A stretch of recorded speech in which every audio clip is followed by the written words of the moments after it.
Et quand la tristesse arrive, je sais tu es là, toujours près de moi.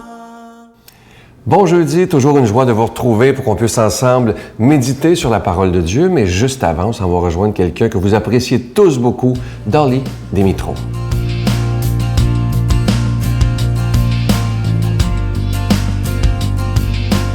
Bon matin, bonne journée. Savourer sa vie, vivre notre vie. Tu sais, j'ai un ami que j'aime beaucoup, il a 66 ans, puis on vient juste d'apprendre qu'il a le cancer généralisé. Il a eu la maladie de Crohn, puis là, on a su qu'il avait le cancer généralisé. Et monsieur ne veut pas se battre. Il est tanné de souffrir. Il ne veut pas prendre de chimio ou rien. Et il a décidé, il était prêt à rencontrer une autre vie. Il ne veut plus souffrir. C'est incroyable. Hein? Moi, je sais pas, je vous pose la question, est-ce que, si vous aurez su que vous aurez le cancer, est-ce que vous vous battrez pour, est-ce que vous serez un guerrier, un combattant, ou vous laissez aller, tu sais? La vie est tellement fragile. En 2006, le mois de mai, je tombe par les escaliers chez nous et j'ai deux vertèbres lombaires fracturées. J'avais un genre de plaque pendant 2 mois à porter tous les jours, 24/7. Et j'ai réalisé à ce moment-là comment est-ce que la vie était fragile et qu'on ne sait jamais qu'est-ce qui peut arriver et comment c'est important de s'en occuper et de vivre notre vie pleinement. Je me souviens de mon père. Il se plaignait tout le temps contre le voisin parce que le voisin, il était un petit peu sur son terrain, tu sais, il mettait ses affaires un petit peu sur notre terrain à la maison quand j'étais jeune. Et mon père il aimait ça charler contre lui.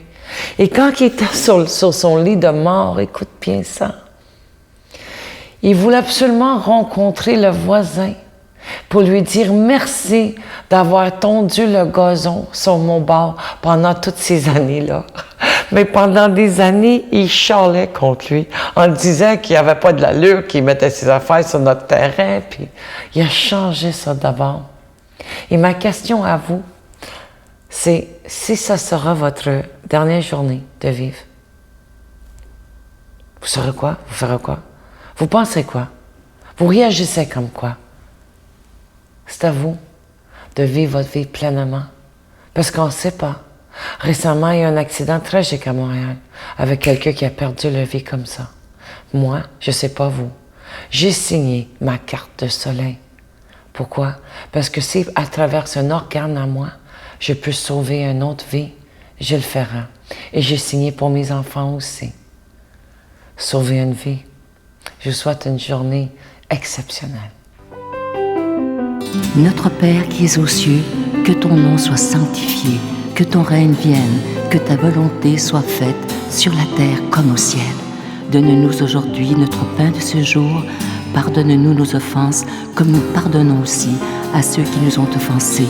Et ne nous soumets pas à la tentation, mais délivre-nous du mal, car c'est à toi qu'appartiennent le règne, la puissance et la gloire pour les siècles des siècles. Amen. Un acte d'amour pour Noël. Les Résidences Soleil sont fiers d'offrir un appartement entièrement meublé sans frais et ce, à vie dans l'une de ces 14 résidences du Québec. Vous connaissez une personne pour qui ce cadeau exceptionnel ferait toute la différence? Écrivez-nous en quelques lignes à l'adresse suivante ou par courriel pourquoi la personne de votre choix ou vous-même devrait se mériter cet appartement sans frais pour le reste de sa vie. Imaginez vivre la période du bel âge sereinement et en toute sécurité dans l'une des 14 Résidences Soleil du Québec. Les inscriptions ont lieu du 15 septembre au 15 novembre 2013. Vous le savez comme moi, on connaît tous Sœur Angèle pour sa réputation de toujours avoir ce sourire incroyable, peu importe la situation. Moi, je la connais déjà depuis plusieurs années. J'ai la chance de la côtoyer régulièrement, évidemment. Et ce qui est beau avec Sœur Angèle, c'est que peu importe les problèmes qu'elle a pu vivre, elle a toujours réussi à rebondir d'une façon incroyable. Et un jour, je lui ai demandé son secret. J'ai dit, Sœur Angèle, comment ça se fait que vous êtes toujours capable de rebondir devant les épreuves? Et elle me dit, Sylvain, c'est la prière. La prière que je fais tous les matins avant de m'engager dans toutes sortes de choses que j'ai à faire. Et elle m'avait dit cette phrase, et c'est le titre de du nouveau livre qu'on a fait ensemble, « La prière est mon paratonnerre ». Vous allez voir un livre rempli d'espérance. Et elle nous raconte comment elle a vécu, parce que oui, c'est sûr que quand on vit un cancer comme elle a vécu, c'est extrêmement difficile, mais la prière de milliers de personnes l'a aidée. C'est un livre qui est rempli d'espérance et il vient aussi avec le CD audio. C'est avec un don de 25 $ pour un et 40 $ pour deux. Je vous donne l'adresse. La Victoire de l'amour, casier postal 120, succursale Boucherville à Boucherville, le J4B 5E6, je vous la redonne. La Victoire de l'amour, casier postal 120, succursale Boucherville à Boucherville, le J4B 5E6, également par téléphone, par carte de crédit dans le 514-523-4433, 523-4433 ou sans frais le 1-888-811-9291, 1-888-811-9291 et aussi sur notre site Internet, le www.lavictoiredelamour.org et également sur notre page Facebook. Je vous invite à venir nous visiter. D'ailleurs, on est plus de 20 quelques mille personnes maintenant qui se rassemblent grâce à cette belle technologie qui est Facebook.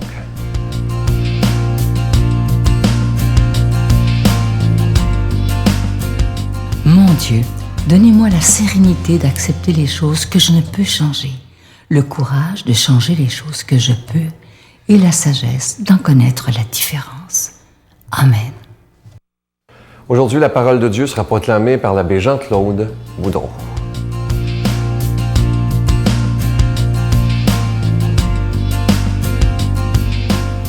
Bon matin. Évangile de Jésus-Christ selon saint Luc. Un pharisien avait invité Jésus à manger avec lui. Survint une femme de la ville, une pécheresse.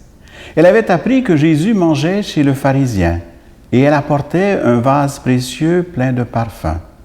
Tout en pleurs, elle se tenait derrière lui à ses pieds et ses larmes mouillaient les pieds de Jésus.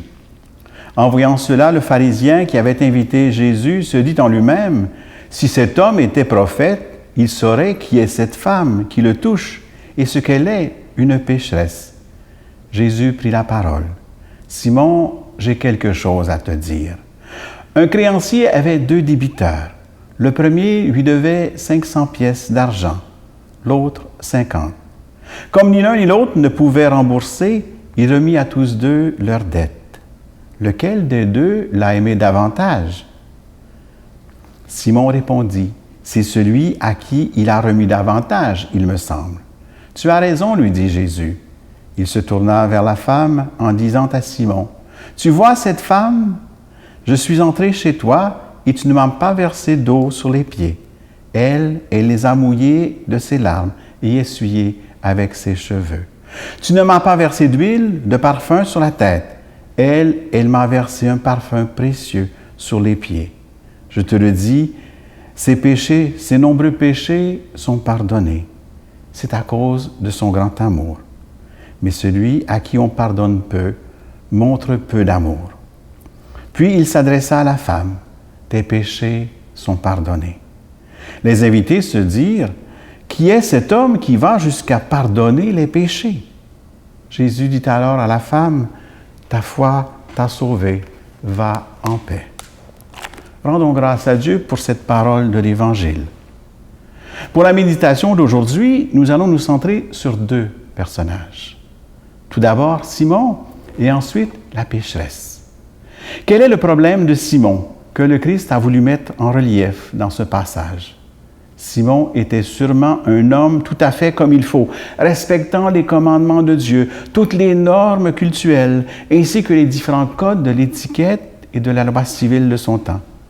Cependant, le Seigneur, d'une certaine manière, le reprend. C'est qu'il manquait à Simon l'ingrédient essentiel, l'amour. Pour la pécheresse, c'est le cas inverse. Elle ne suit pas les commandements de Dieu, ni toutes les diverses normes de son temps, mais elle aime. Et par son grand amour pour Dieu, elle veut changer. Le Seigneur ne veut pas dire dans ce passage que quand on aime, ce n'est pas grave si l'on pêche. Mais au contraire, le Seigneur veut dire que si l'on ne pêche pas, mais qu'on n'aime pas, on n'est pas non plus sur le bon chemin. Saint Jean a résumé le fondement de notre foi en une petite phrase. Dieu est amour. Dans ce récit, Simon voit les actions choquantes de la pécheresse, alors que Jésus voit son cœur repentant et sincère. Jésus n'essaie pas de la confondre, ni de lui faire sentir sa honte. Regardons avec délicatesse quelle délicatesse que Jésus traite la Samaritaine au bord du puits, ou la femme adultère menacée de lapidation. Jésus demande seulement que nous allions vers lui, que nous admettions notre faute, que nous demandions pardon et que nous nous disposions à revenir à lui. Le Christ nous reçoit comme il a reçu la femme pécheresse. Il ne veut pas montrer du doigt notre culpabilité, mais il cherche à nous guérir. Toutes nos misères humaines et toutes nos faiblesses spirituelles le démontrent. Nous ne sommes rien sans le Christ et nous avons besoin de lui et de sa miséricorde.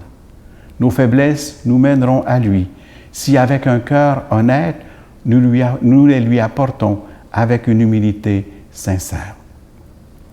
Simon, le pharisien, pense être sans péché et n'admet pas avoir besoin d'un sauveur.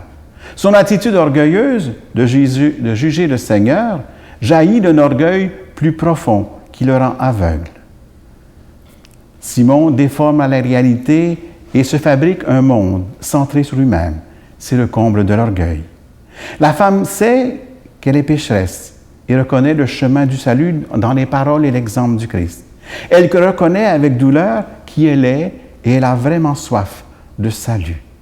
Les paroles et l'exemple du Christ, de la miséricorde du Christ, résonnent profondément en elle et l'invitent à se repentir. C'est le comble de l'humilité. L'attitude de Jésus est un parfait équilibre de bonté. Il évite soigneusement les extrêmes de la condamnation et de l'indifférence, des péchés de l'un comme de l'autre. Jésus offre espérance et consolation aux pécheurs repentants, tout en invitant l'orgueilleux à se repentir par un discret appel. Et que Dieu vous bénisse, le Père, le Fils et le Saint-Esprit. Amen. Je vous salue Marie, pleine de grâce. Le Seigneur est avec vous. Vous êtes bénie entre toutes les femmes, et Jésus, le fruit de vos entrailles, est béni. Sainte Marie, Mère de Dieu, priez pour nous pauvres pécheurs, maintenant et à l'heure de notre mort. Amen.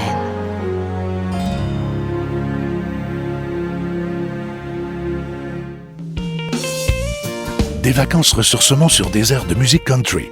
Pour la 19e année consécutive, la Victoire de l'amour vous invite à son ressourcement annuel à la Riviera Maya au Mexique, à l'hôtel Ocean Turquesa, du 17 janvier au 2 février 2014, en compagnie de Sœur Angèle, l'abbé Raymond Gravel, Sylvain Charon et en spectacle chanteur country Irvin Blais. Informations et réservations, voyage intermission au 514-288-6077 ou sans frais 1-800-465-3255.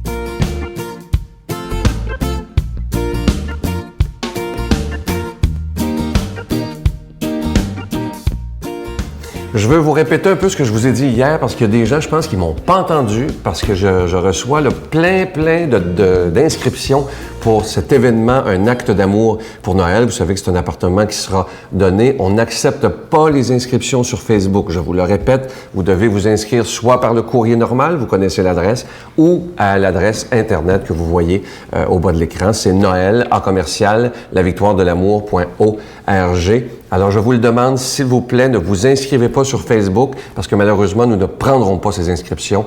C'est seulement par le courrier et par l'adresse Internet. Je vous souhaite une belle journée et continuez de nous écrire. On est débordés de lettres, mais elles seront tous lues, je vous le promets. Bye-bye.